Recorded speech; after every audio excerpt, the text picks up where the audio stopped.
introduce Nick, our webmaster or technical technology coordinator.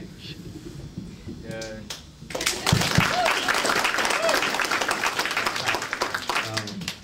I'm glad to see all you can make it out here this morning. We had trouble. We didn't get much sleep last night.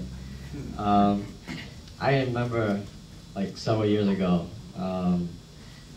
every time I would meet up, well, everywhere, basically my entire life, I would meet up with a Chinese person, and they would say to me, "Oh, you're Chinese? You know, you speak Mandarin?" I would say, "No." "Cantonese?" "No." "You're not Chinese." And I would be like, no, I am. You know, see, my parents were born in Cambodia, and they're like, no, then you're Cambodian. Like, oh, and then at one point, I think, you know, I was pretty young, immature. I was thinking, maybe I'm not Chinese. That's just, you know, one day, right?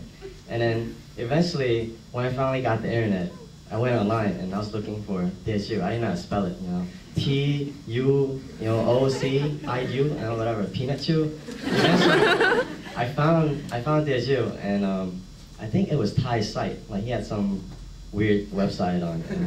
And we started communicating. I was like, you know, there are errors here. You know, Jiapeng is, you know, why is it G-I-A-T? How is the G a J sound? You know? Eventually, we found other message boards. We started communicating. You know, we had like, we started talking about, hey, maybe we could have an actual organization. For some reason, this idea actually all hit us at the same time. And you know, this was back in '01, and then I actually finally met Ty. He drove up with someone else, fellow Gakinang member named Sun from Boston, and then it all started from there. And at first I gotta admit, I was pretty pessimistic. I was like, I don't know if this is gonna work. I mean, how many Teochew people actually exist in the U.S.? Because the only ones I knew were relatives, you know, like wedding banquets. You know, I'm like, man, these people, you know. But then like the first time first we had the LA dinner, and we had like 12 people or something. And I was thinking, wow, LA, all those Chinese people, only 12 people for dinner? But then I realized, yeah, we did cap it at 12. And then, so I was the organizer for Philadelphia event, and I was thinking, well, if we get 15, we're lucky. And somehow we got 18 people to say, oh, I would like to go.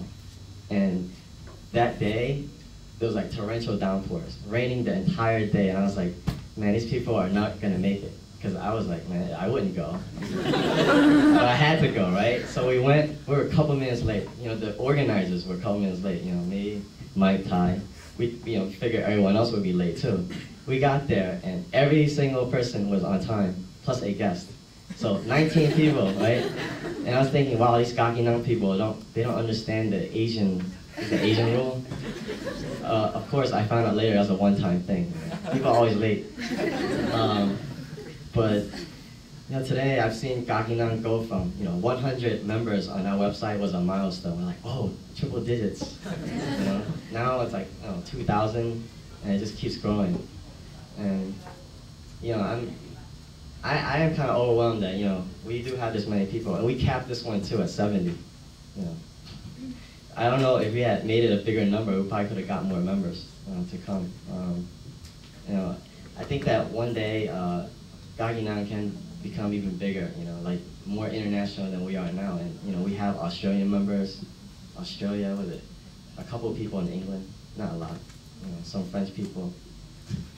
And you know, I'm just happy that we exist, because without us, yeah, you have the Teochew Hui, but it's mainly for the older adults, and the kids are just not gonna come out all the time, except to eat at a banquet, jiak kao, Okay, and that's about it.